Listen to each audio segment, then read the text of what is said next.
농협이 우리가 알고 있는 농협이랑 다른 곳인지. 기본적으로 농협 자체가 시작한 가장 큰 단위는 단위농협조합이라는 거기서 시작을 해서 맞아요. 범농협중앙회라는 것이 생긴 거고 중앙회 예하에 농협은행 같은 곳들이 또 생긴 거고 맞아요. 그러니까 이제 중앙회 예하 이제 큰 지주사들 개념으로서 농협들을 관리하는 곳이 있는가 하면 지역 단위의 조합 개념으로 아직도 농협이 있는 곳들이 많죠.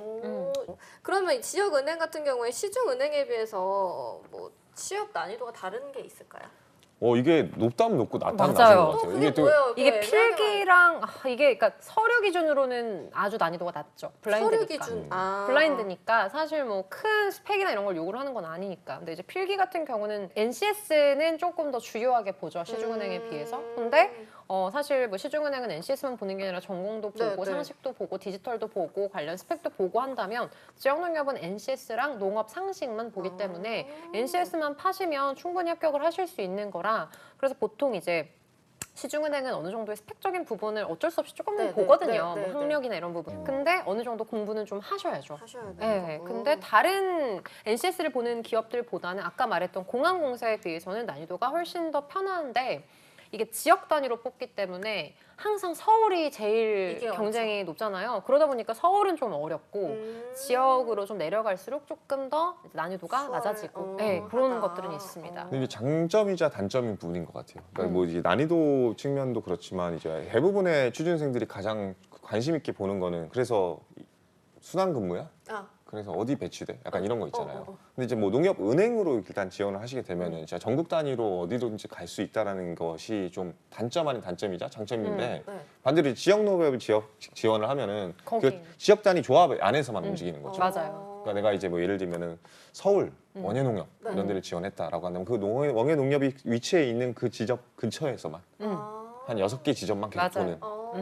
그래서 이제 지점 바이 지점이라는 게 너무 큰 게 바로 농협입니다. 네, 그럼 농협도 이제 뜬 거죠? 네. 떴어요? 16일까지입니다. 16일까지고요. 그럼 채용 직무는요? 채용 직무는 보통 이제 일반직이 있고요. 그리고 이제 실제로 영농 지도가 있고요. 근데 영농 지도 같은 경우는 아무래도 그쪽 관련된 자격이나 이런 부분들이 필요하고 일반은 그냥 일반 행원이랑 똑같은 일을 한다고 보시면 되는데 농협은 조금 특이한 부분 중에 하나가 이제 금융에 대한 일만 하는 건 아니고요. 물고기를 그리셨네요.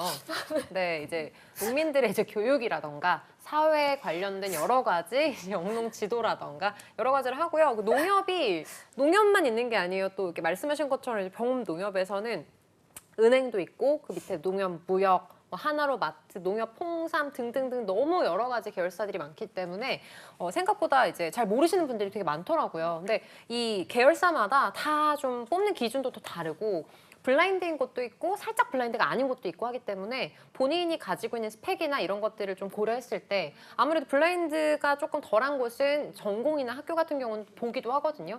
그래서 만약에 나는 필기는 좀 자신 없는데 이런 스펙적인 요건은 좀 괜찮다 그러면 이제 그런 쪽으로 지원을 하시거나 그래서 이 채용 시스템만 좀 잘 보셔도 좀 유리하게 취업을 하실 수 있을 것 같습니다. 실제로 뭐 이제 그 농협 지역 농협에서 근무하는 친구들이 좀 있거든요. 근데 이제 뭐 들어보면은 이제 뭐해 이렇게 하고 그러면은 재고 납품 반납해 그러길래 뭐 어디서 그러면 지금 하나로마트 캐셔로 있어 약간 이런 경우도 있고 차출되는 그런 경우들이 많아요. 그리고 막 행사 있거나 농민분들을 위한 막 이런 막 뭐 김장 행사 이런 거 있잖아요. 그런 차출도 많이 되시고 진짜로? 약간 상생에 대한 부분들이 되게 많이 요구가 되는 편이에요. 지역 발전을 위해 함께 그럼요. 힘쓰는. 그래서 실제로 막 이렇게 있어도 막 이거 와이파이 이거 어떻게 설정해야 되는지 이거 물어보러 오신대요. 그러니까 좀 더 약간 동사무소 같은 느낌으로 뭔지 알 것 같아요. 친숙한. 주민센터 맞아요. 급이네요. 근데 아예 고향 출신이면 또 그게 또 좋을 때도 많대요. 그렇죠. 어디 아는 어르신 나오고 고객이 오도 그 집 셋째 아들 막 이런 식으로 약간 영업하기도 쉽죠. 진상도 그러니까. 덜하고. 그렇죠. 왜냐면 동네 다 소문나니까 그러니까, 창피당할 거 아니에요. 그렇죠. 그렇구나.